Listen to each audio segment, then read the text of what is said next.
Anda mau beli emas 24 karat logam mulia LM atau Anda mau yang tembaga campurannya banyak?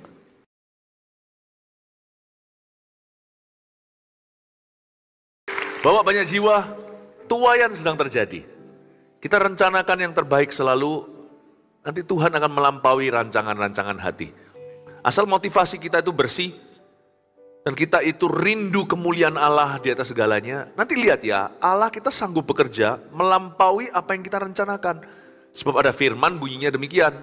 Apa yang matamu tidak lihat, telingamu belum dengarkan, tidak terbayangkan dalam pikiran, bahkan belum sempat didoakan, Tuhan sediakan untuk orang-orang yang percaya kepada Tuhan. Yang percaya katakan amin. Itu sungguhan. Kalau saya mikir-mikir lagi ya, hidup saya itu yang saya rencanakan itu segini. Tapi fakta realitanya itu segitu. Kalau saya mau jujur, perkara-perkara besar dan dahsyat yang bersifat ilahi di hidup saya, itu bukan karena saya merencanakannya, itu betul-betul saya kesenggol Tuhan masuk ke sana. Misalnya saat teduh bersama itu nggak ada rencana. Saya juga nggak tahu format pelayanan gimana, lockdown itu kita nggak punya pengalaman di dunia. Tapi ternyata one thing leads to another, satu hal menuntun ke hal lainnya. Kita harus akui loh ya, kalau kita itu merencanakan dari sisi kita, asal kita selalu jadi orang yang siap sedia, readiness, itu penting sekali. Jangan kita sebagai orang muda maupun orang tua, anak kecil apalagi, jangan kita punya perhatian itu diambil dengan gadget terlalu banyak, game dan sebagainya. Jadi kita nggak siap kalau Roh Kudus mau bawa kita mendadak. Kalau tiba-tiba ada rencana yang berubah haluan di dunia dan Tuhan mau memakai kita besar, kita nggak siap karena perhatian kita sudah diculik oleh sesuatu.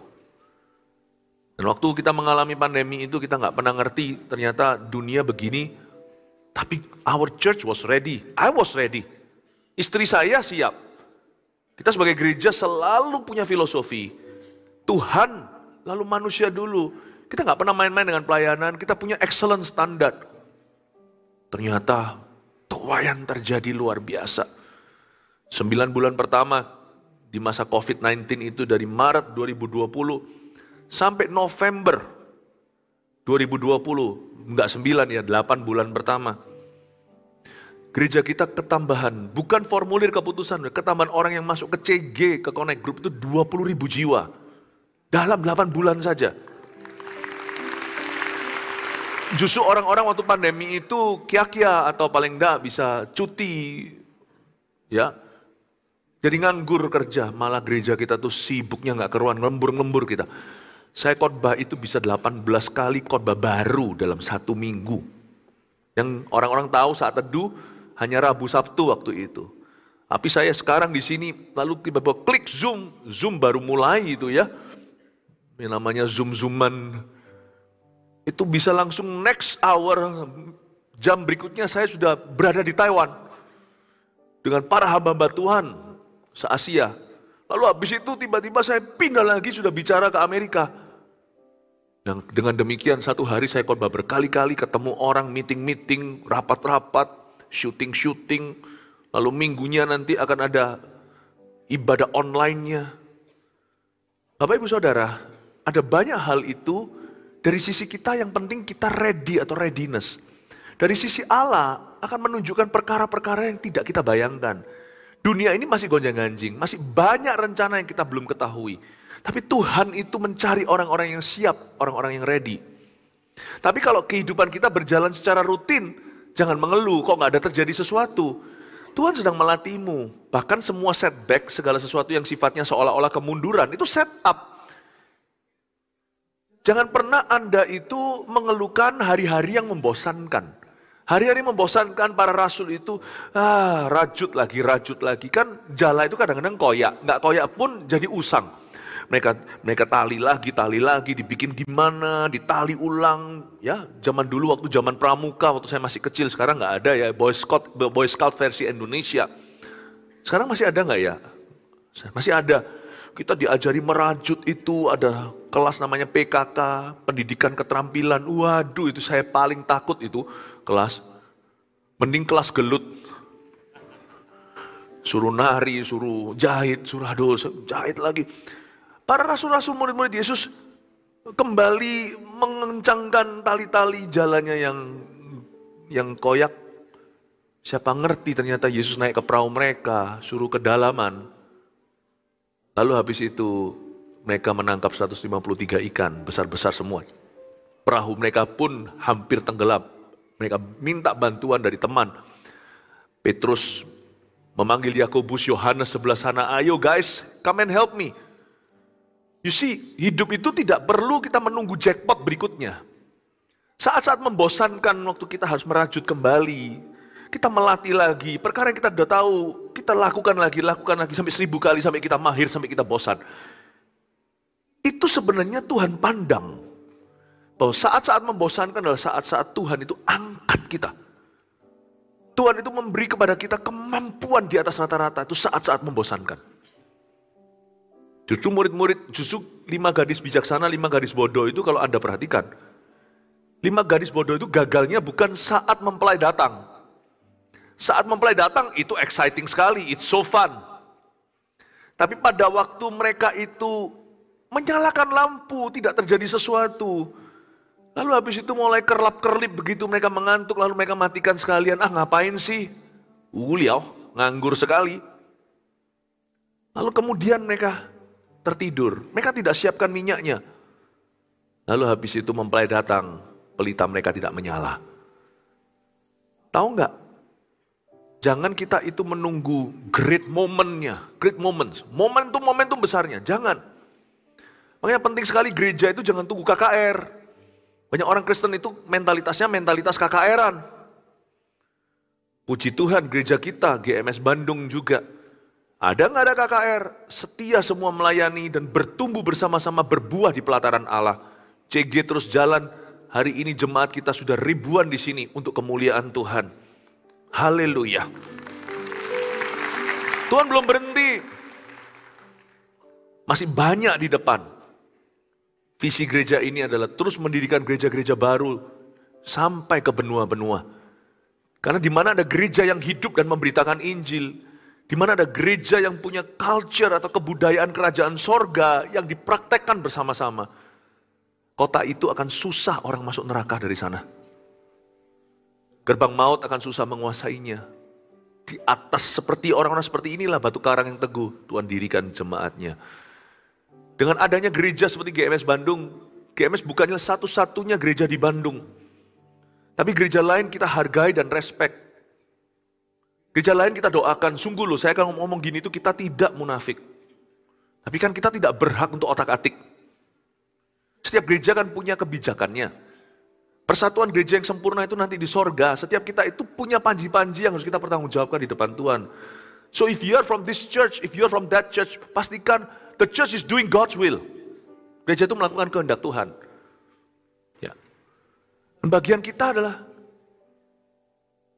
jadi gereja yang lokal yang kuat di setiap kota itu. Dan visinya gereja kita adalah mendirikan 1000 gereja lokal yang kuat yang memberitakan Injil. Gereja yang memanifestasikan kasih Allah.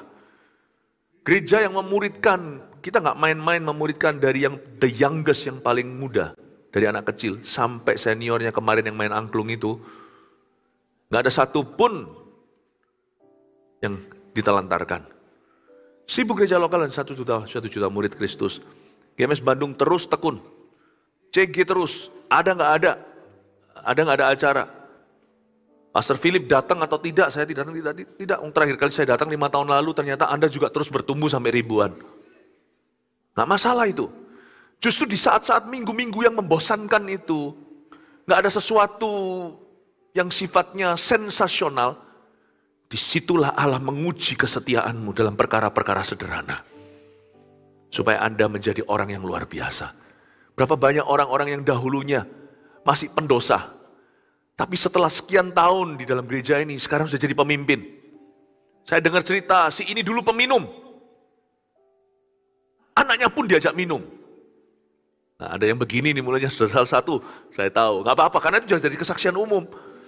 Tapi sekarang menjadi salah satu pemimpin yang mengarahkan anak muda maupun orang tua yang sebaya untuk kenal Tuhannya. Itulah saat-saat ketika membosankan, kita terus bertumbuh. Kita terus komitmen dengan Tuhan. Pernikahan juga kan nggak menunggu anniversary berikutnya.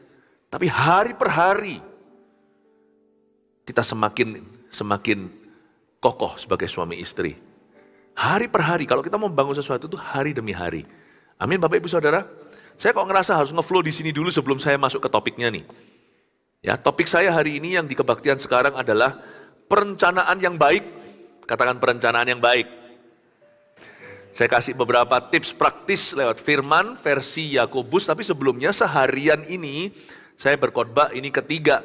Yang pertama tadi saya kasih judul kontradiksi di dunia yang akan Tuhan tiadakan di sorga. Ini banyak filosofi dan filsafat kehidupan yang Anda tidak akan dapatkan di mana-mana. Jadi Anda bisa dengarkan kebaktian pukul 9 pagi tadi. Sudah diunggah, ada di YouTube dan segala. Lalu kedua tadi karunia menikmati, saya bicara tentang hati, motivasi hati ini lebih sifatnya detox hati kita dari pikiran yang salah. Tapi kebaktian yang sekarang ini saya kasih tips praktisnya, how do you make a good plan? Gimana kita membuat perencanaan yang baik ya? Ada dua tipe orang yang pasti di dalam dunia ini, satu yang buat rencana, satu yang nggak pernah punya rencana, gampang lah, sera, whatever will be, nanti kita lihat aja gimana, apa-apa jawabannya satu. Bahasa Ibraninya ini. Apa-apa dia tahu bahasa teologinya. Tanyanya apapun, jawabannya selalu tenyaho. Betul ya, tenyaho. Paling tidak dia jujur, dia nggak tahu. Ada satu lagi tipenya mirip sama itu, saudara kembarnya. Tanya apa-apa, naon cenah. Nggak tahu, dia nggak nguasai materi. Jadi yang tanya dia itu selalu satu tipe. Jawabannya tenyaho atau naon cenah. Yang tanya lama-lama liar.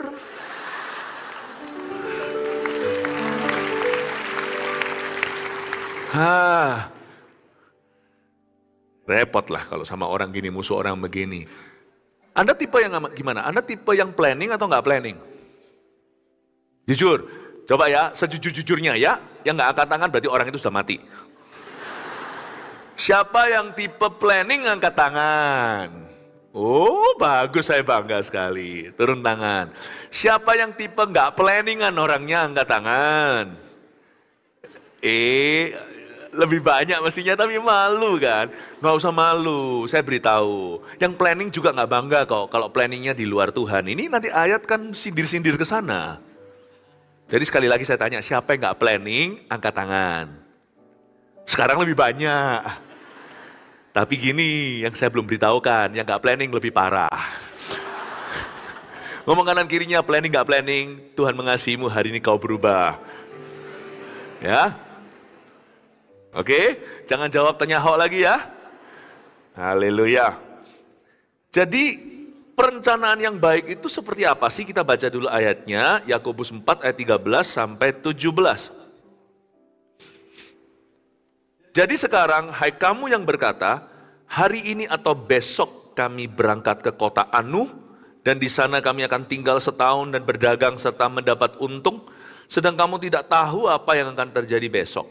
Apakah arti hidupmu? Hidupmu itu sama seperti uap yang sebentar saja kelihatan lalu lenyap.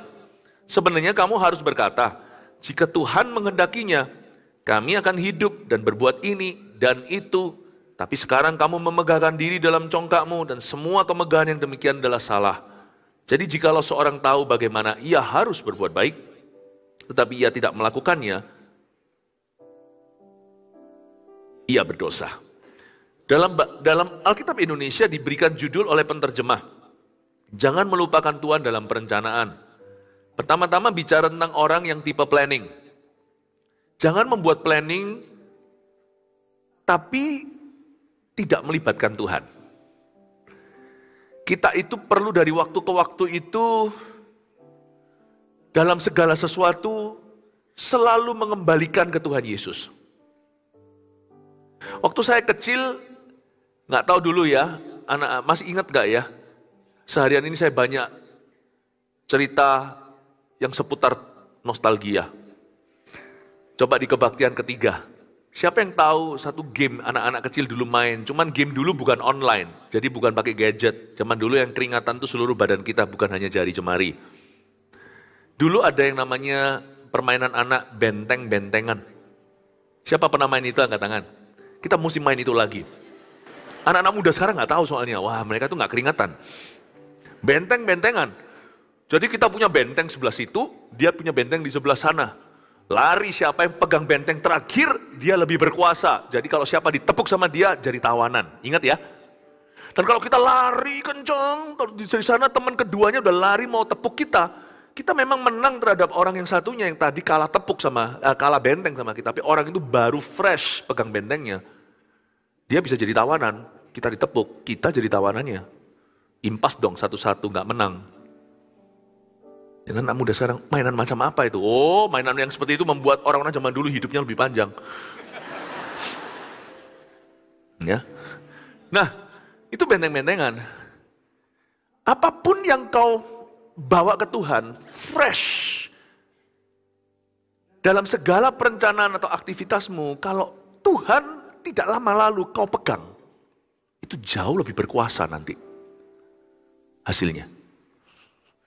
Makanya saya punya benteng itu tiap pagi saya saat teduh pribadi. Lalu saya juga punya benteng setiap minggu itu saya ke gereja. Di gereja itu saya dapat sesuatu yang tidak saya planningkan. It doesn't come from me. Waktu saya datang ke gereja kan sudah disetkan pembicaranya.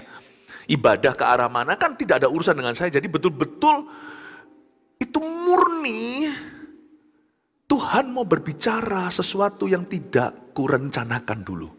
Kalau saat teduh kan saya masukkan saya yang menggiringnya. Meskipun Roh Kudus yang ada di ruangan saya. Jadi saya belajar untuk lepaskan setir lebih besar itu di gereja. Tapi saya juga punya benteng yang lebih luas lagi, yaitu misalnya kalau tahunan, akhir tahun itu saya dan keluarga kebiasaan untuk kita doa sama-sama, naik kemana, pergi ke tempat khusus untuk berdoa ke situ. Bukan tempat itu keramat, tapi kita memang pergi ke yang agak jauh, satu lemparan batu lah zaman Getsemani. Agar supaya kita bisa konsentrasi. Jadi harus ada seperti itu. Dalam membuat perencanaan, libatkan Tuhan. Benteng-bentengan. Kita harus se-fresh mungkin pegang Tuhan lagi, Ya, tapi ya nggak bisa pegang terus. Kalau orang main benteng-bentengan mau main aman, ya pegang di bentengnya terus ya dia nggak akan pernah menang. Dia harus keluar dari zona nyamannya. Ada tipe orang yang nggak pernah rencana. Kenapa? Karena dia serahkan 100% ke Tuhan. Loh iya, 100% hati iya. Tapi perencanaan itu juga bagianmu, hai manusia. Ada orang sih nggak mau kerja, maunya diberkati Allah. Tiap hari doa di kamarnya. Paulus langsung sindir orang itu. Di kitab Tesalonika surat itu bunyinya, kalau kamu nggak bekerja, nggak usah makan. Judulnya yang dikasih oleh Alkitab Indonesia, bekerja dan berdoa. Lu nggak kerja, nggak usah makan. Tuhan nggak akan kirim gagak ke Elia, karena Elia nggak punya pilihan. Itu waktu lagi kekeringan satu bangsa dan dia jadi buronnya Raja Ahab. Kamu loh, nggak ada yang halangi kamu kerja. Cari dong pekerjaan. Di luar sana ada. Cari yang ideal nggak ada, tapi cari yang mau menerimamu. Asal kamu bisa produktif hari-harimu. Nggak usah makan kalau nggak kerja. Ada orang tidak mau buat rencana karena dia 100% katanya serahkan ke Tuhan. Itu menurut saya alasan, itu kemalasan. Ya, jangan lupakan Tuhan dalam perencanaan ini bukan berarti Yakobus anti perencanaan. Tapi Yakobus ingatkan kalau kau membuat perencanaan, benteng-bentengan, libatkan Tuhan. Always remember to do planning prayerfully. Apapun yang kau rencanakan harus prayerful. Harus penuh dengan doa dalam spirit doa. Kalau perlu puasa, kalau keputusan itu begitu pentingnya di hidupmu. Keputusan itu bisa mempengaruhi seumur hidupmu dan doa dulu kalau perlu puasa sekalian. Puasa itu tidak sama dengan puasanya orang-orang dari agama lain. Konsepnya Kristen itu beda filsafatnya, filosofinya lain. Puasa kita bukan supaya kita itu terima pengampunan dosa karena kita sudah diampuni. Tapi puasa kita itu untuk konsentrasi, untuk kita itu tidak mikirkan hal-hal lain. Dan kita menginginkan kehendak Tuhan melebihi makanan. Jadi kita tunjukkan Tuhan, aku serius tentang ini. I'm very serious about this matter. Show me the way. Puasa kita. Sekarang kita baca sekarang ayat 13 ya, saya tunjukkan bagaimana membuat perencanaan. Jadi sekarang, hai kamu yang berkata, hari ini atau besok kami berangkat ke kota Anu dan di sana kami akan tinggal setahun dan berdagang serta mendapat untung. Zaman dulu waktu saya baca Alkitab Indonesia, saya dulu bahasa Indonesianya kurang bagus. Ya, sempat dulu bahasa Inggris lebih dominan. Jadi waktu saya baca ini setelah bertobat di Vancouver, Kanada, saya baca kota Anu, saya selidiki, kota Anu itu di mana? Ya, nggak ada di seluruh dunia namanya kota Anu. Ternyata ini maksudnya to this city or that city. Ya. Jadi ini seperti orang yang berkata, hari ini aku mau ke sini, ke sana. Wih, orang ini sangat-sangat menurut saya decisive. Orang itu yang sebenarnya suka. Orang seperti ini bisa memimpin kita. Ini orang yang sangat-sangat tegas, tidak pelin-pelan. Dia kalau bilang A ya A, kalau bilang B ya B. Itu kan bagus kan? Di mana salahnya? Motivasi hatinya. Karena orang ini tidak takut akan Allah. Orang ini bahkan tidak percaya sama Tuhan. Orang ini nasib itu menurut dia hanyalah di tangannya. Seperti ini juga agak menurut saya, sekalipun satu sisi orang yang tegas dan jelas itu tidak pelin-pelan segala keputusan. Orang begini itu bagus menurut saya. Mendingan orang kayak gini daripada yang pelin-pelan, saya tahu. Tetapi apapun di luar Tuhan akan berakhir nil. Jadi sekarang hai kamu yang berkata hari ini atau besok kami berangkat ke kota Anu dan di sana kami akan tinggal setahun dan berdagang serta mendapat untung. Ayat 14 sangat jujur. Yakobus mengoreksi orang yang tegas sekalipun. Yakobus mengingatkan, tetap kamu harus takut akan Tuhan, karena hidupmu sebenarnya tidak di tanganmu, apalagi masa depan. Sedang kamu tidak tahu apa yang akan terjadi besok. Apakah arti hidupmu? Hidupmu itu sama seperti uap yang sebentar saja kelihatan lalu lenyap. Percaya diri boleh enggak? Boleh kalau dibangun di atas dasar percaya Tuhan dulu. Yang tidak diperbolehkan adalah percaya diri yang tidak melibatkan Tuhan, yang ogah-ogahan merasa nggak perlu sama Tuhan Yesus.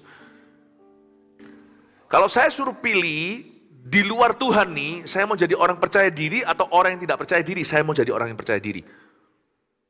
Saya mau jadi orang yang percaya diri. Ya.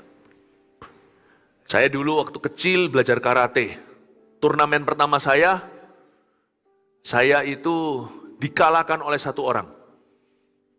Ya, teman saya, itu orang percaya dirinya itu jedok, nggak tentu dia lebih hebat dari saya. Cuman dia, ini semuanya di dunia bela diri, kita nggak bicara soal iman. Jadi saya lawan dia. Saya masih kecil, mulai umur 6 saya belajar bela diri. Lalu setelah itu saya udah kalah saya. Langsung kalah, orang itu memang sangat percaya diri, saya masih ragu. Atau lebih tepatnya saya meremehkan. Tapi orang itu persiapan. Jadi saya melihat di luar Tuhan, orang kalau persiapan lebih baik dari orang yang gak persiapan. Orang yang percaya diri lebih baik dari orang yang gak percaya diri. Tapi ujungnya, tanpa Tuhan, yang percaya diri maupun yang tidak percaya diri akan berujung 0 kecil dan 0 besar. Apa bedanya? 0 besar kali 5 juga 0, 0 kecil kali 5 juga 0. Di luar aku kamu tidak bisa berbuat apa-apa, kata Tuhan Yesus. Coba Anda lihat orang yang percaya dirinya itu sudah luar biasa maksimal, namanya Goliat. Saking percayanya, dia seorang diri doang. Udah pukul-pukul, dia punya perisai itu dengan pedangnya. Tong, tong, tong. Ayo Saul, keluar sini lawan aku. Lu orang-orang Israel katanya umat pilihan, tentara Allah. Ayo mana ada jagoannya, segini aja lah. Satu aku lawan salah satu kalian. Siapa kalah jadi budaknya siapa? Tong, tong, ayo 40 hari loh. Dia keluar lagi, lalu mengintimidasi. 40 hari gak berhenti mengintimidasi pasukan Israel. Dia percaya diri, tapi memang dia berhak percaya diri. Dia latihan. Goliat itu adalah jenis raksasa. Dan dia memang sudah lahir itu kayak orang Gurkha. Lahir itu sudah, orang kalau lahir itu biasanya, ini Goliat lahir langsung, mana musuhnya? Itu bayi-bayi di ruangan wardnya baby itu juga, diam semuanya. Itu bayi-bayi berapa langsung jantungan. Yang satu ward sama dia, makanya dia harus ada di ruang VIP. Kalau ada bayi-bayi itu ditantang, rame-rame ngapain kamu? Ini orang percaya dirinya dia punya modal. Karena memang dia bukan hanya lahir gagah, berperawakan besar, tapi dia memang latihan. Ini Kopassusnya orang-orang Filistin, pasukan elitnya. But you see, dia lawan satu orang percaya diri lagi. Ini orang apa nggak percaya diri? Wong dia berkata, siapa itu yang nggak bersunat, yang hina-hina kita? Kalau nggak percaya diri gimana? Cuman dia bocil lagi. Para ahli teologi mengira dia kurang lebih usianya 16, masih kemerah-merahan, masih ada baby face-nya.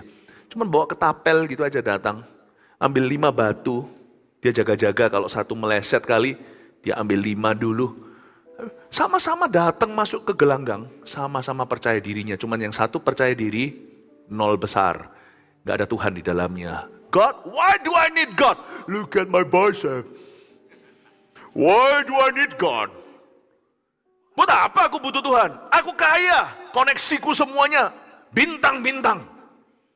Orang penting semuanya. Buat apa aku butuh Tuhan? Orang Kristen pun minta bantu sama aku. Bro, lu percaya diri bolehlah, jangan keterlaluan. Karena di atas masih ada atap namanya sorga. Masih bisa mati kan? Masih daging dan darah lah. Gak peduli sana siapa. Nafasmu tuh sama dengan hewan. Kucing juga nafasnya satu, kamu juga satu. Mati sama dengan binatang. Jangan gaya lah. Buat apa saya butuh Tuhan Yesus? Pendeta aja datang sama saya kok minta tolong. Ya, pendeta yang minta tolong sama kamu itulah yang salah. Tapi yang satunya percaya diri juga. Mana itu kau lihat? Siapa itu yang hina-hina? Siapa yang hina-hina? Tentara Allah. Ya enggak gitu lah, umur 16 masa suaranya gitu. Ngawur lah itu. Itu Mickey Mouse ya. Ya, lalu masuk, mana? Sama-sama, cuman percaya dirinya Daud tidak berhenti di dia dan tidak bermula dari dia. Percaya dirinya dibangun di atas dasar percaya pada Tuhan. Dia berkata begini, coba lihat kata-katanya, kalimatnya. Kamu datang kepadaku membawa pedang dan tombak, tapi aku datang melawanmu pakai nama Tuhan. Loh, setahu saya pakai batu licin kok. Tapi dia berkata, bukan itu hanya alat dan kendaraan. Pakai nama Tuhan. Kau lihat, lu kira gua apa? Datang pakai ketapel gitu. Lu kira gua anjing ya? Coba baca. Kamu kira aku anjing geladak? Kamu hadapi aku dengan itu?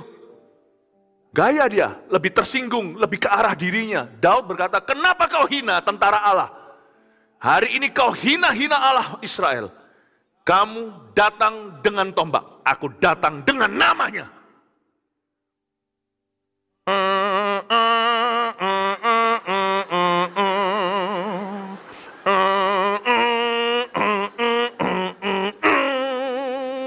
Ambil satu. Slow-mo.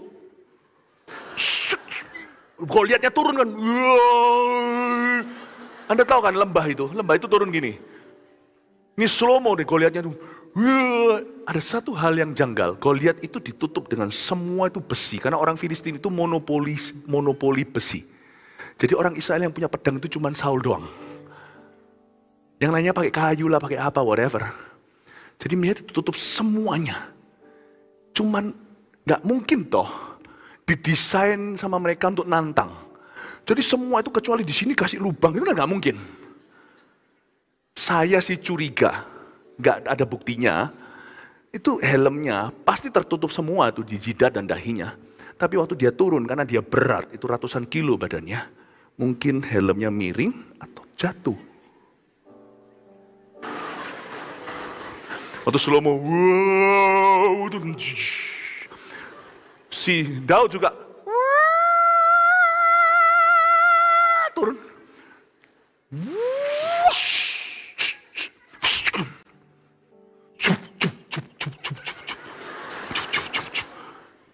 Kena sini. Goliat tidak pernah mimpi bahwa dia merasa semua ini sudah diasuransi. Matinya lewat satu lubang upil. Jangan terlalu percaya diri. Semua kau lindungi. Harta sudah ada harta untuk melindungi harta, apa maksudnya? Barang-barang mahal sudah ada berangkasnya. Berangkas dikasih berangkasnya berangkas. Semua terlindungi, everything is well protected. Horyogen. Semua sudah protected, terlindungi. Jangan heran, pakai tusuk gigi nggak hati-hati, cek, tusuk, mati gara-gara itu. You be very surprised. Anda kerjaannya adalah farmasi, toko obat, Anda pabriknya, justru nanti matinya. Justru di dalam penyakit yang pabrik itu buat obatnya. One tiny hole kills you.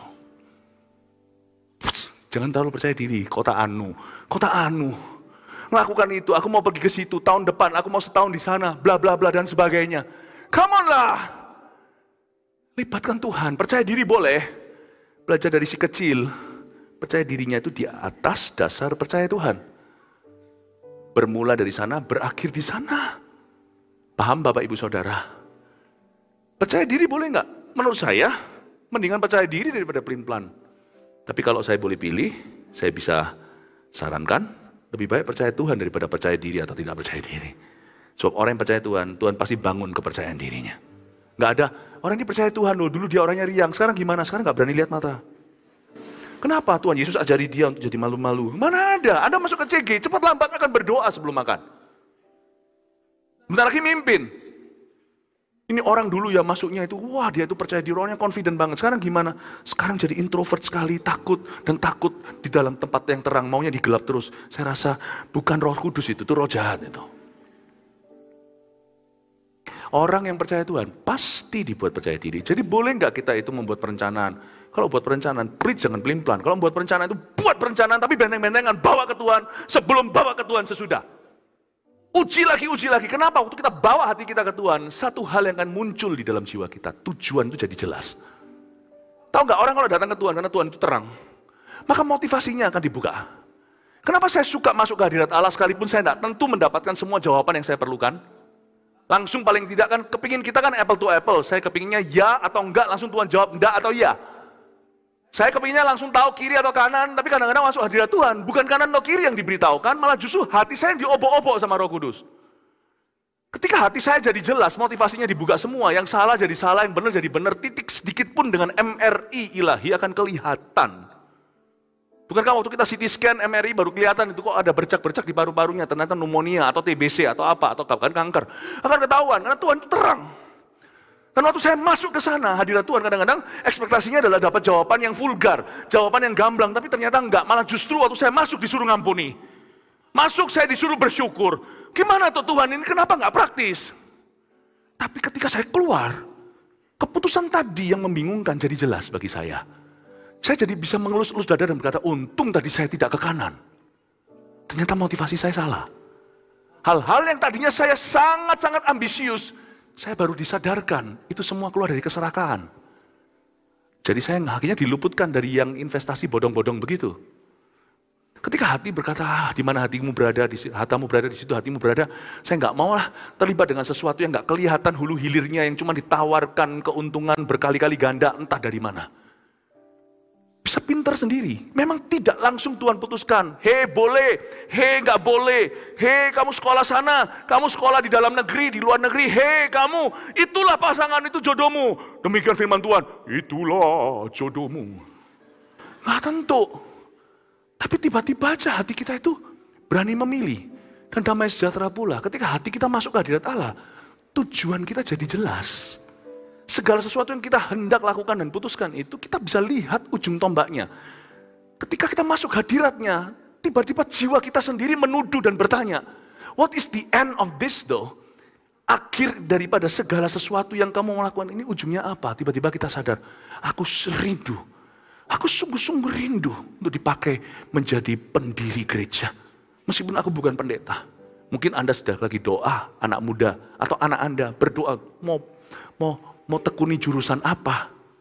Tapi ketika hatimu masuk hadirat Allah, tiba-tiba Tuhan kasih beban untuk jiwa-jiwa. Padahal Anda tahu jelas, dan yang hal ini tidak perlu diragukan, Anda memang tidak dipanggil jadi seorang pendeta. Meskipun tetap hamba Tuhan segenap hati. Tapi waktu Anda masuk ke hadirat Allah, hati itu membara. Aku tuh tanya jurusan apa, kok justru Tuhan bicara tentang jiwa-jiwa. Lalu suatu hari Anda pergi Anda melihat gedung gereja kita, GMS Bandung mungkin. Nanti suatu hari kita juga mungkin dikaruniai Tuhan tempat yang baru. Lalu masuk di sana, Anda terinspirasi, kok bagus ya.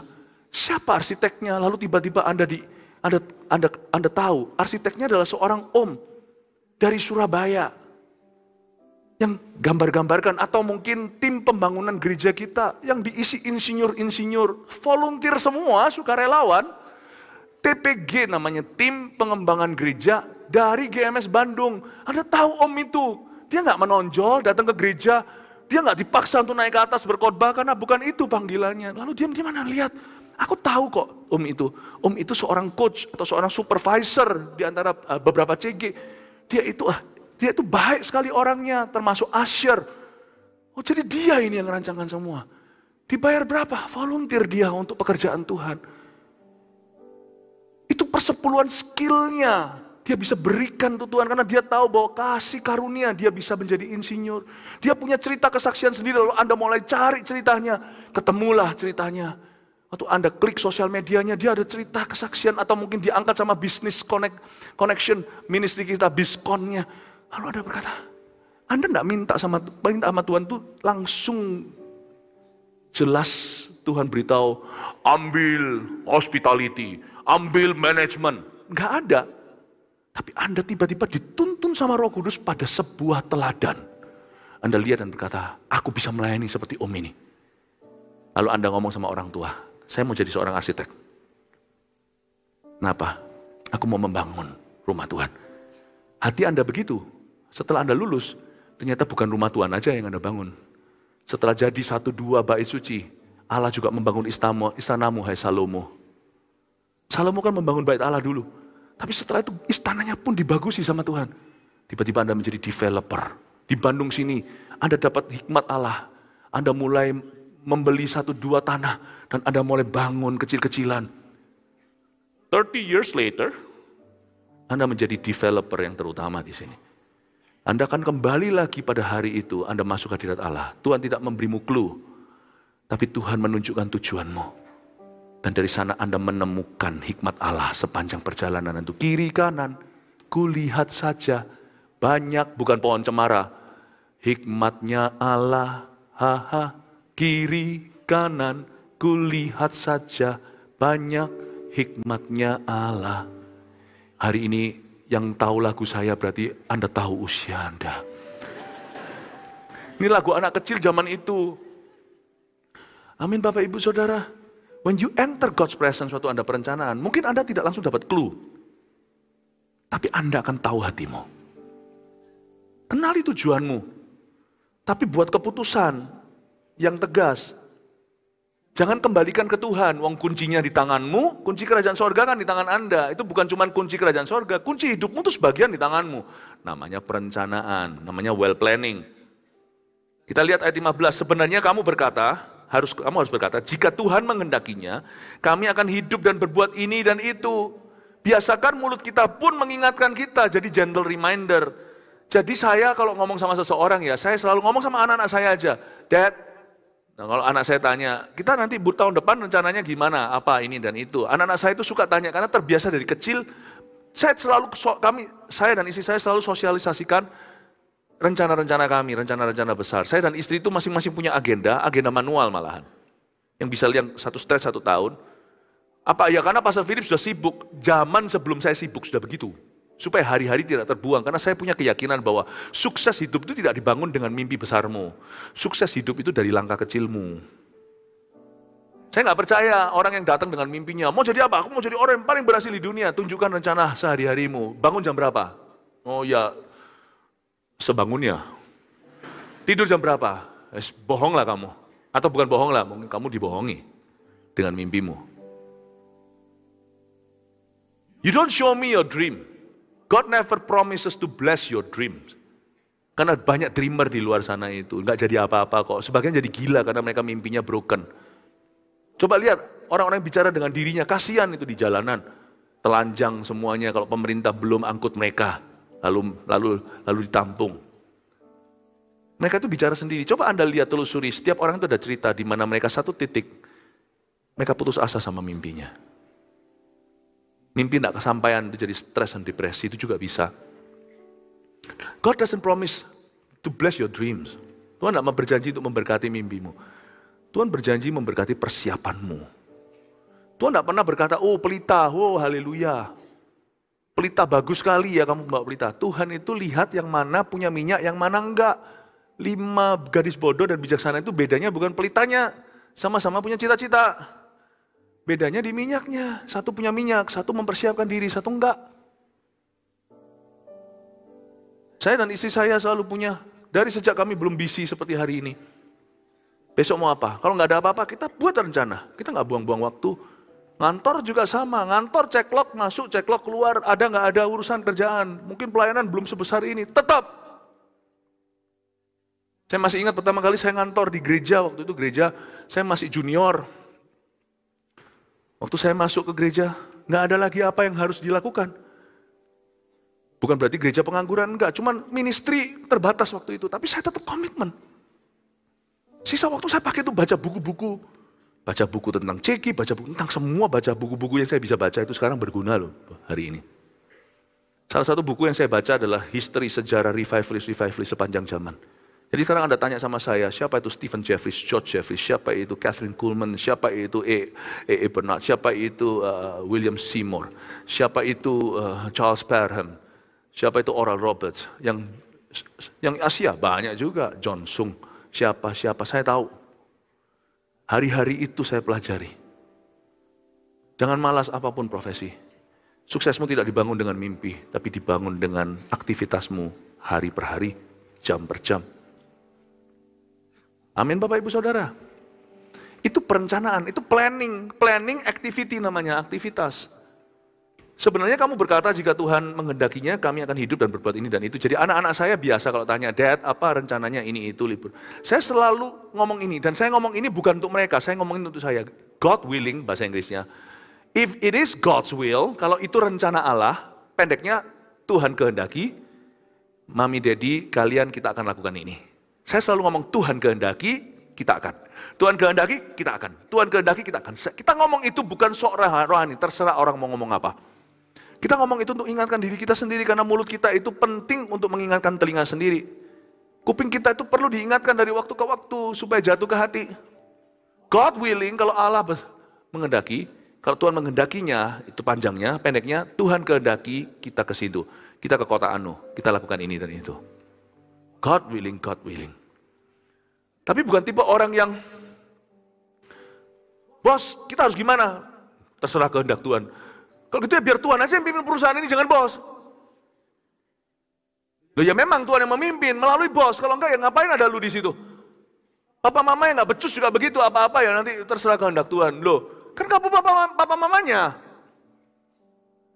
Karena itu jangan hanya berhenti sampai menemukan tujuan. Anda juga harus sampai ketentukan pilihan. Choose, will you? Berapa banyak orang gak bisa milih jurusan? Sampai SMA 3 lulus pun masih belum tahu, nggak tahu. Nanti lihat ya, kalau nggak tahu nanti kan sesuatu akan membuatmu memilih jurusan itu. Dan biasanya sesuatu kurang matang. Saya sarankan, makanya itu di Eagle Kids ini sudah mulai diajarkan.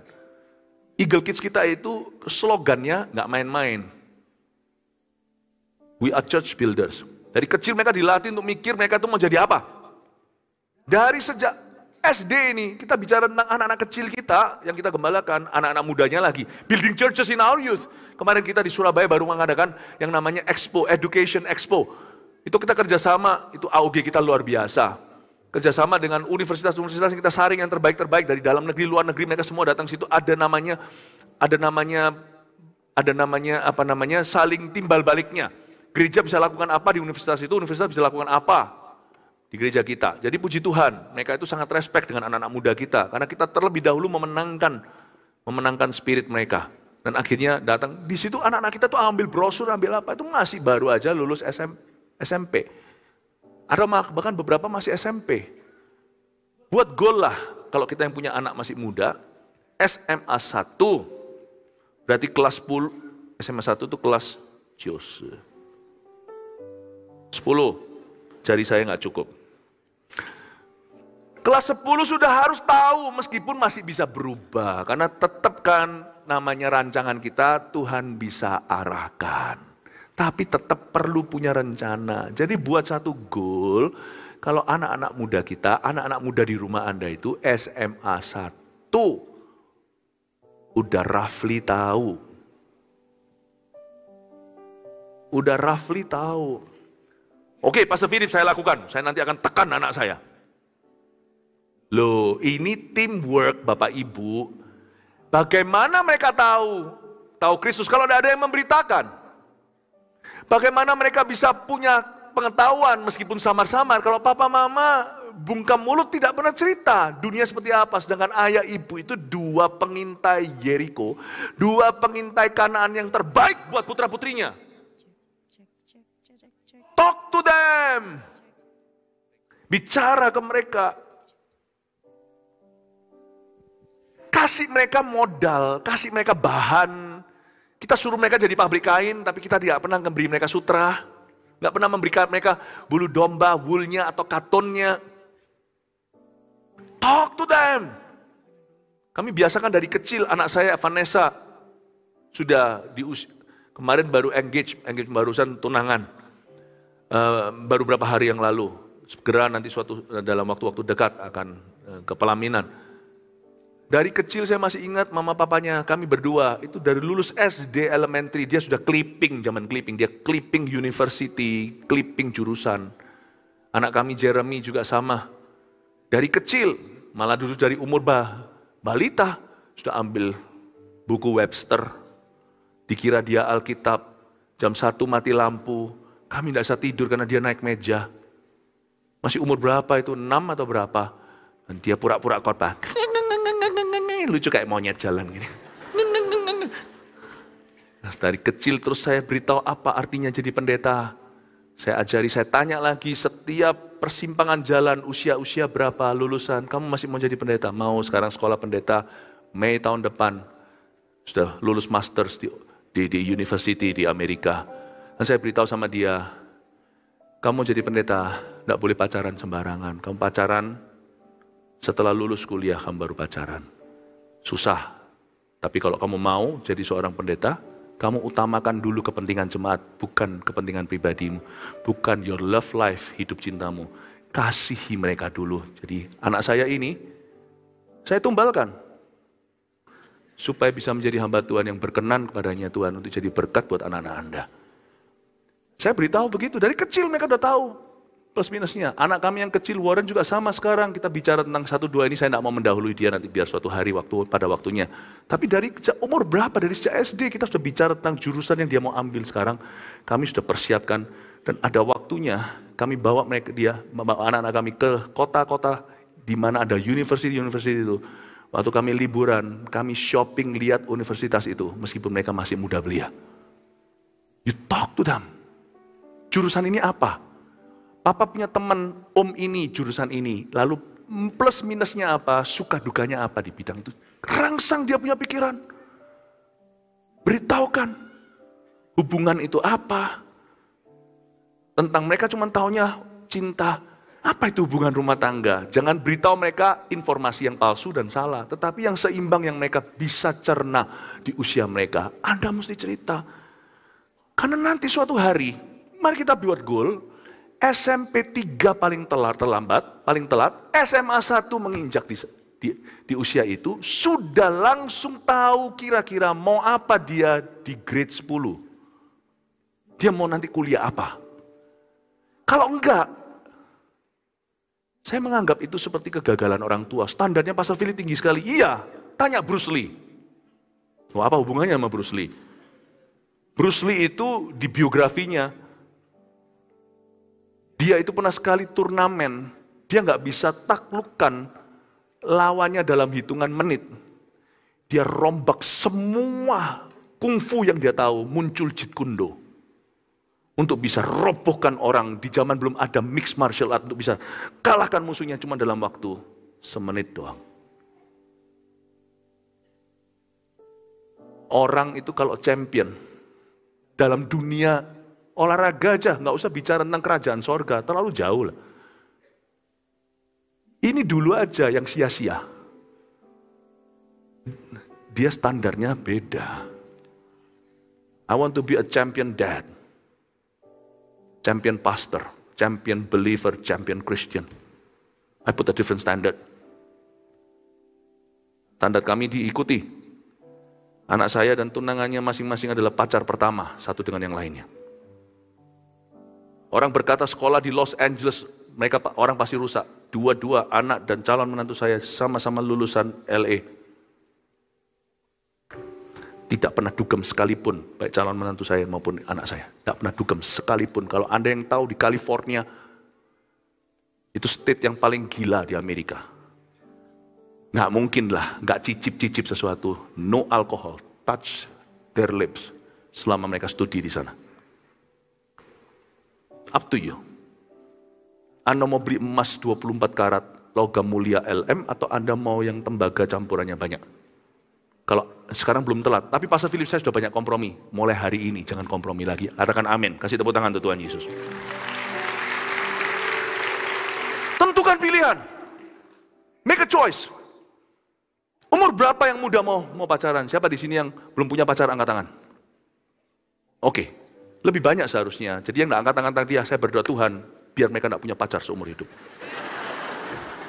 Saya ulang lagi, siapa di sini yang belum punya pacar? Angkat tangan. Tiba-tiba banyak, hampir satu ruangan. Umur berapa lu mau pacaran? Buat pilihan, jangan serahkan ke Tuhan. Tentukan.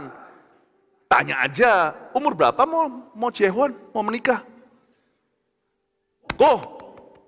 Aku mau menikah umur 25. Kenapa 25? Tanya dulu. Karena aku lulus umur 22. S1, mau S2? Enggak. Keluarga kami enggak punya dananya. Oke, mau kerja langsung kan? Ya, 25. Hitung mundur. Mau pacaran berapa tahun? 4 tahun. Jadi umur 21. Aku masih umur 17. Aku mau pacaran sekarang. Siap-siap putus. Egois sekali kamu. Kamu mau nikahnya umur 25. Pacaran umur 17. 8 tahun mau pacaran. Bosan, pasti jatuh dalam dosa. Buat pilihan. Jangan serahkan ke Tuhan. Tuhan sudah serahkan ke Anda. Make a choice. Make a decision. Make a call. Tapi nanti kalau sudah jadi, udah umur 23 tiba, tetap gak kunjung ada pacar. Kenapa? Masih menunggu kehendak Allah. Padahal sudah ada yang senang. Biar Tuhan pilihkan, biar ada nabi yang menunjukkan. Ngawur. Kamu nunggu kan yang modelnya kayak drama Korea? Gak ada, sudah diambil Pastor Moro. You make a choice. Make a decision. Buat keputusan. Kiri kanan kulihat saja banyak laki yang biasa. Kiri kanan kulihat saja mana drama Korea. Jangan gitu. Tentukan pilihan. Oke, ini adalah anak Tuhan. Gantengnya gimana? Lumayan. Tapi kamu sampai nek-nek muak enggak lihat dia? Ya enggak. Pasti bisa senang? Bisa. Tapi saya susah senang dengan orang-orang ini. Kenapa? Karena mataku tertuju ke Siwon. Mungkin saya sudah kuno kali ya. Saya enggak ngikuti yang gitu-gitu. Jadi mungkin siapa itu yang crash landing atau apa. Atau Queen of Tears ya. Apalagi yang baru? Betul. Yang gitu-gitulah ya. Ya susah kau mempersulit dirimu, ya lihatnya yang nggak masuk akal. Kalau kita mau muluk tinggi-tinggi, ada lagu Chinese-nya. Lagu Chinese yang orang-orang kuno tahu. Dan seniao xiang yi xiang, kan kan ziji de zhangxiang.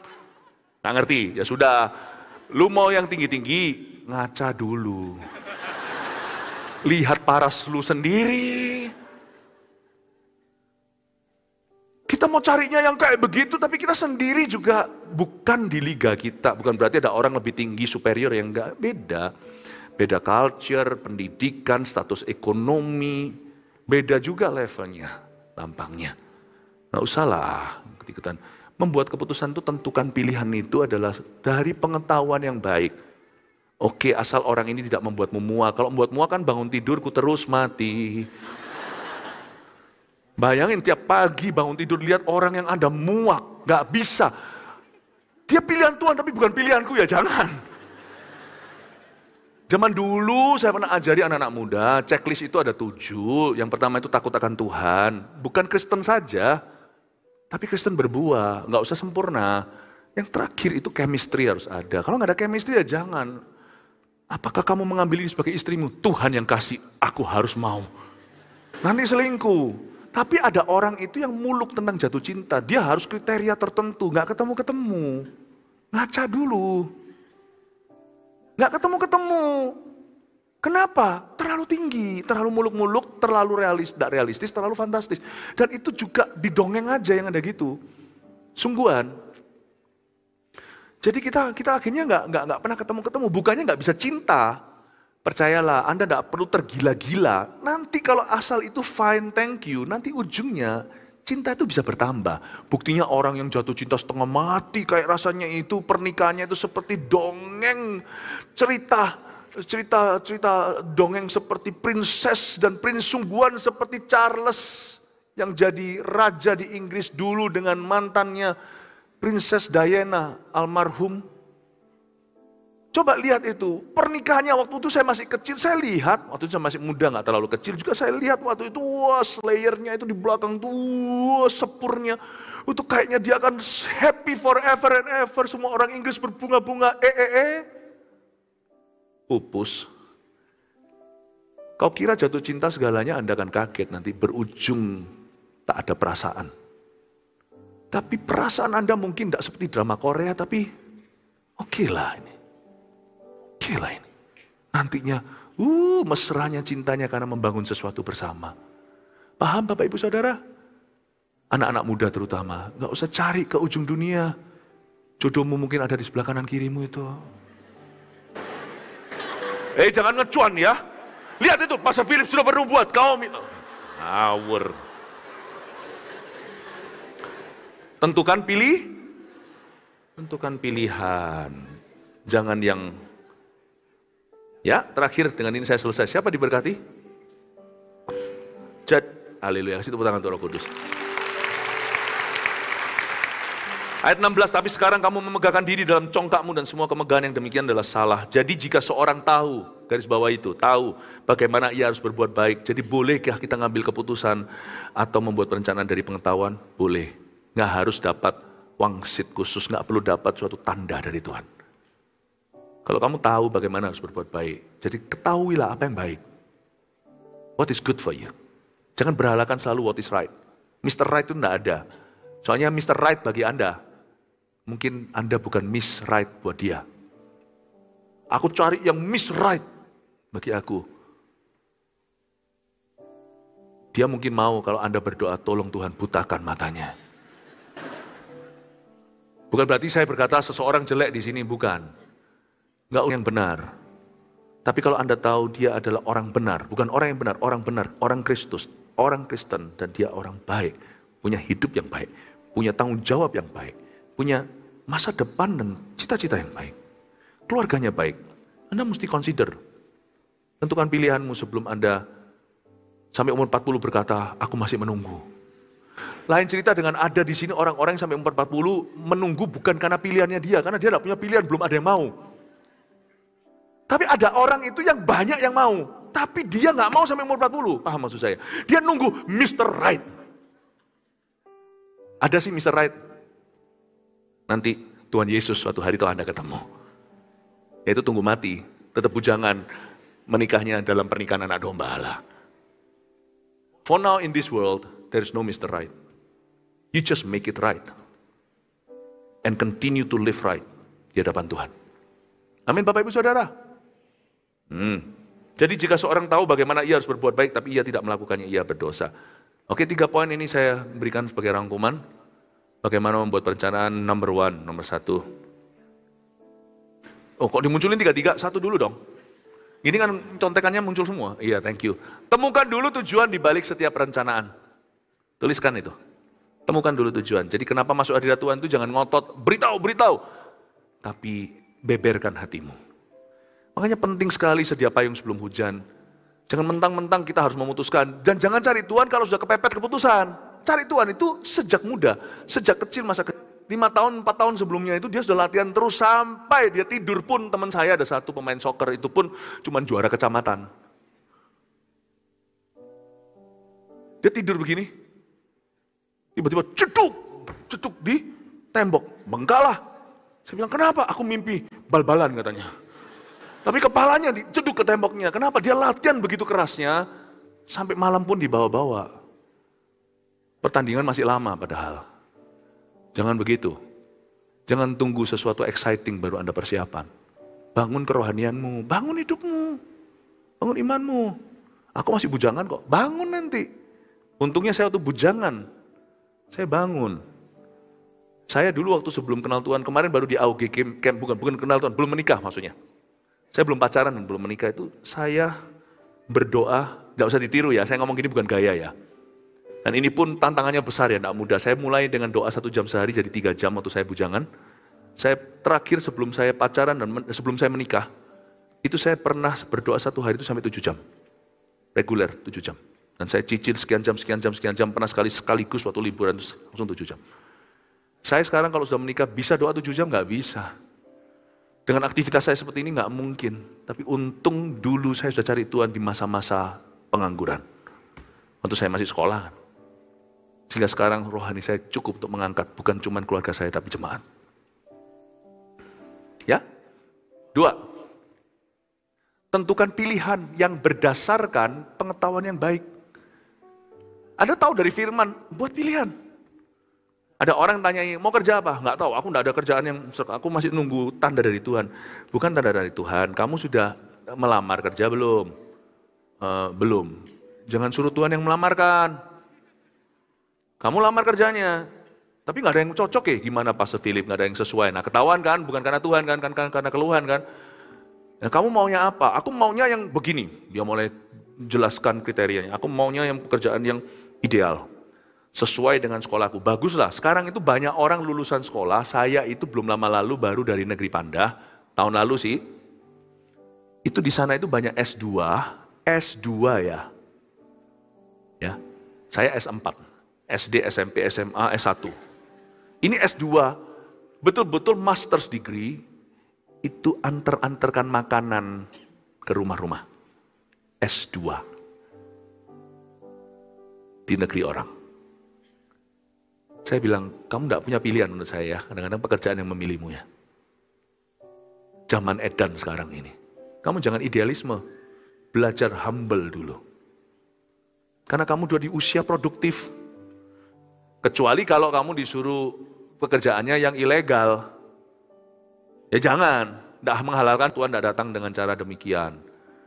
Tapi kalau ada pekerjaan yang baik, kamu harus pertimbangkan. Aku maunya pekerjaan yang sesuai dengan sekolahku. Ya kalau bisa, why not sih? Supaya nggak sia-sia sekolah, saya setuju. Yang bayarannya tinggi. Oke, saya mulai terbelalak ini. Oke, bayarannya tinggi, baik-baik. Saya mau bayarannya sekian, paling tidak. Punya pengalaman kerja? Belum. Oke, saya mau yang banyak anak-anak Kristennya, orang Kristen. Oke, ya baguslah. Orang Kristen harus selalu jadi pilihan pertama ya. Saya moga Anda temukan. Lalu, saya mau yang punya dikasih fasilitas ini dan itu. Saya mau yang kondusif situasi kerjanya. Situasi kerjanya harus yang kondusif. Harus yang nyaman. Begini, nggak jauh dari rumah. Pastor Philip harus ingat, nggak jauh dari rumah. Oke, nggak jauh dari rumah. Dan saya boleh pelayanan. Ya, saya juga senang sebagai pendetamu. Pembalamu, kamu bisa pelayanan. Saya bisa diberikan waktu untuk pelayanan, jadi nggak ngelembur melulu. Oke, baik. Lalu saya juga mau yang selain itu, apalagi ya? Pokoknya banyak lah, ada 10 gitu lah. Ya, ini saya bilang terakhir saya akhirnya membuat kesimpulan, baiklah. Kerjanya ada. Di mana? Mau saya di sorga.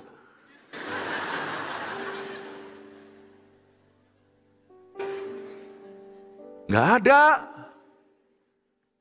Yang ada, kita pertimbangkan.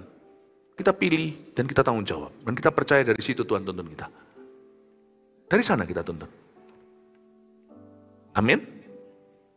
Tentukan pilihan, baik pekerjaan, jodoh, whatever. Tentukan itu. Jurusanmu. Lambat sebentar, cuman ada beberapa yang disesuaikan, itu pun biasanya di semester-semester awal. Bukan di semester terakhir, sudah di tahun keempat tiba-tiba berubah haluan. Itu orang yang tidak punya perencanaan. Pikirkan, nggak usah khawatir. Saya dulu membuat keputusan yang gila menurut saya di zaman saya, karena belum ada orang di usia saya waktu saya ada di Kanada yang ambil teologi ya. Dan juga waktu itu saya belum dikenal di Indonesia atau di mana-mana, cuma di gereja kecil yang ada di luar negeri. Karena saya merasa tapi saya nggak takut. Mau tahu, waktu saya dapat panggilan itu, ada satu kakak rohani yang sudah sekolah, tapi dia juga sekolahnya semacam bukan sampai S1, cuma ngambil semacam diploma sebentar aja, dan dia juga sudah punya background lah, keluarganya punya ini itulah, udah ada lah jalurnya lah untuk ke Indonesia apa. Saya nggak punya. Saya lihat gereja di sana nggak bisa hire one more, itu cuma satu pendetanya, itu pun harus disambi dengan kerjaan lain, nggak bisa. Saya bukan untuk kerja, bukan untuk cari nafkah saya jadi seorang pendeta, tapi karena panggilan Allah. Tapi saya pikir-pikir, Tuhan aku mau ngambil sekolah apa? Timbang-timbang setelah saya rundingan dengan orang tua, akhirnya puji Tuhan saya diizinkan, saya tetap ngambil sekolah teologi. Saya berkata gini, nggak apa-apa, saya nggak takut lapar. Asal saya setia. Kalau saya memang punya firman dibagikan, saya akan persiapkan sebaik-baiknya supaya firman yang saya bagikan bukan firman yang lumrah. Luar biasa juga jangan memanggil dirimu luar biasa. Tapi firman yang saya bagikan akan mengubah hati dan orang tahu bahwa itu keluar dari panggilan hidup yang real dan genuine dengan Tuhan. Bukan teori yang cuma bahasa-bahasa bagus gitu aja. Aku akan setia. Kalau aku tidak akan berkhotbah pada ribuan, aku khotbah pada satuan, aku akan setia pada Tuhan. Aku tidak takut. Saya akan tekuni keputusan saya. Saya tentukan pilihan, lalu saya akan tekuni keputusan saya. Asal saya imbangi dengan ketekunan dan kegigihan dan dengan iman. Gua takut apa? Saya ambil sekolah teologi. Teman-teman saya berkata, janganlah kamu ambil inilah, manajemen bisnis dulu lah, inilah. Kan keluarga lu keluarga bisnis, gini. Enggak. Bisnis sudah pintar, koko saya sudah ada dan bisa. Adik saya nanti suatu hari jadi apa, enggak tahu. Pokoknya saya memang dipanggil jadi pendeta. Saya terus tekuni.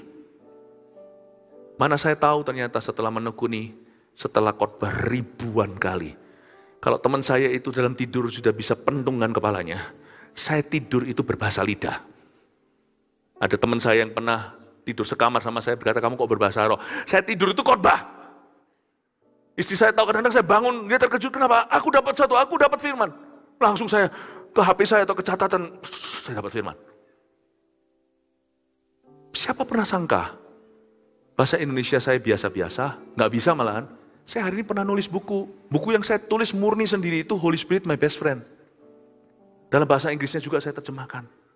Kalau terjemahannya bantu teman, final editornya. Saya nggak pernah sekolah di Indonesia lebih daripada kelas 2 SD sampai S1 SMP. Bahasa Indonesia saya itu kacau labau. Ya kacau balau, saya tahu saya bercanda. Sekarang bahasa Indonesia saya lancar, Inggris saya yang kurang. Inggris saya sekarang di saat duduk bersama dibantu sama AI.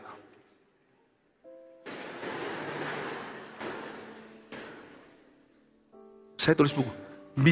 Pelan-pelan, siapa tahu mulai bisa gubah lagu. Bisa gambar, bisa lukis, bisa pameran malahan, internasional malah Indonesia nggak tahu. Di Shanghai, di berbagai tempat, di Taipei, Kuala Lumpur. You see, you can begin with one. Tapi kalau Anda berani tentukan pilihan, dan tidak usah takut, asal kau tekuni keputusanmu, mau sengsara berani gitu loh. You don't live for money. You live for purpose, untuk tujuan. Berani, dan nanti saya tidak berencana untuk minta-minta roti. Gigih, tekun, iman. Saya yakin kalau saya tekuni keputusan saya itu, saya mulai satu, saya bisa berakhir lebih. Saya tetap pendeta. Saya pendeta yang bisa nyanyi, bisa nulis buku, bisa cipta lagu, bisa ngelukis, bisa gambar, dan bisa ngasih saran di bidang yang berbeda-beda dalam diri orang. Saya ngomong gini bukan menyombongkan diri. Saya mau cerita dari kesaksian pribadi. Bahwa saya berani tentukan pilihan saya. Cara saya mikir dulu itu begini. Asal gua timpali dan imbangi dengan ketekunan. Aku tekuni keputusanku. Bersama Tuhan. Aku akan bisa melakukan segala perkara. Kalau Anda lakukan itu, perencanaanmu bukan hanya jadi. Tuhan akan melakukan sesuatu di hidupmu yang melampaui apa yang kau pernah lihat, apa yang kau pernah dengar. Bahkan mulutmu pun tidak pernah, telingamu tidak pernah mendengar mulutmu ngomong begitu. Mata kita sendiri tidak pernah lihat kita demikian.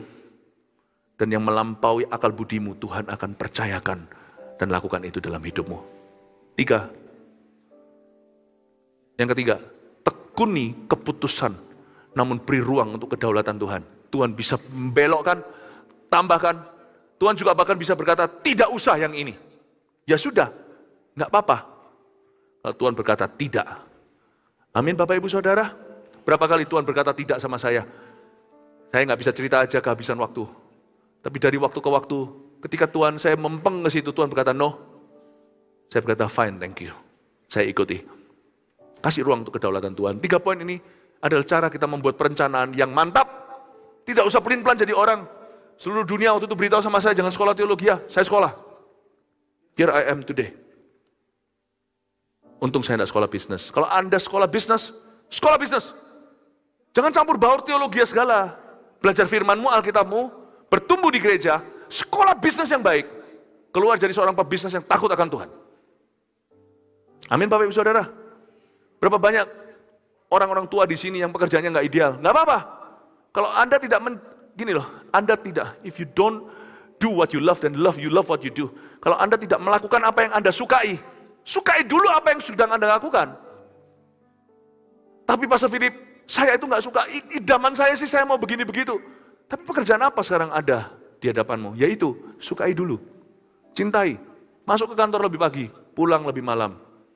Jangan hanya dapat dipercaya kalau dilihat sama bosnya. Waktu dia nggak lihat, lakukan di mil kedua. Nggak usah cari pembenaran, nanti Tuhan yang tahu hargamu. Tuhan yang akan angkat dirimu pada waktunya. Amin Bapak Ibu Saudara, karena di dunia ini saya kasih bocoran. Orang pintar banyak. Dengar ya, orang pintar banyak. Orang bisa dipercaya sedikit. Sekali ketemu orang yang bisa dipercaya, itu rebutan bos-bos sedunia. Jikalau Anda sendiri bukan bos, no problem. Mereka butuh you. Sedunia ini, orang kepercayaan itu susah. Orang pintar banyak yang maling. Orang bodoh lebih banyak lagi, jadi jangan bodoh. Bodoh maling lagi. Mendingan bodoh bisa dipercaya, ya kan? Bisa ditambah. Udah bodoh maling itu. Mio jatuh, sungguh tidak ada harganya. Anda bisa bahasa, belajar bahasa, Inggrisnya benerin tuh. Yang belajar bahasa Inggrisnya benerin. Sekalipun kita orang dari Bandung, nggak perlu semua Inggris itu selalu harus IST-nya di belakang. What's your name? My name teh.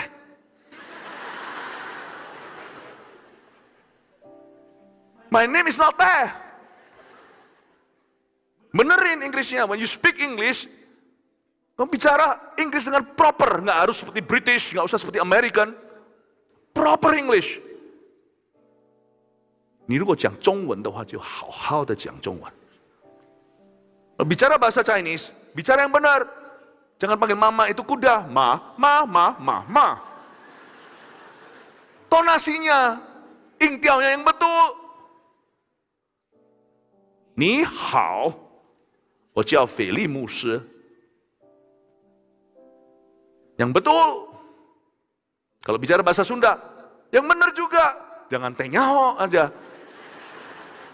Amin Bapak Ibu Saudara, kalau Anda mau pelajari sesuatu, be good at it. Telusuri, jangan cuma ecek-ecek kaki di situ. Anda dalemin betul-betul apapun ilmu yang baik, ilmu pengetahuan yang baik, jadilah yang terbaik di sana. Niscaya apapun yang kau kerjakan, Tuhan jadikan berhasil. Praise the Lord. Makin berdiri semua, haleluya. Di dalam nama Yesus, mari kita angkat tangan sama-sama. Pulanglah membawa berkat yang terbaik daripada Allah Bapa, damai sejahtera, pemeliharaan Allah Bapa yang sempurna turun ke atasmu. Dipeliharanya engkau, dicukupi semua kebutuhanmu, diberkati keluar dan masukmu, diberkati pekerjaanmu, karirmu, keluargamu, anak-anakmu, sehingga engkau akan menjadi kesaksian bahwa Tuhan nyata dalam kehidupanmu. Terimalah juga kasih karunia daripada Yesus Kristus, penyertaan pengurapan dari Allah Roh Kudus yang menyertaimu sampai akhir zaman. Terimalah semua berkat ini dalam nama Yesus. Semua yang antusias katakan sama-sama. God bless you.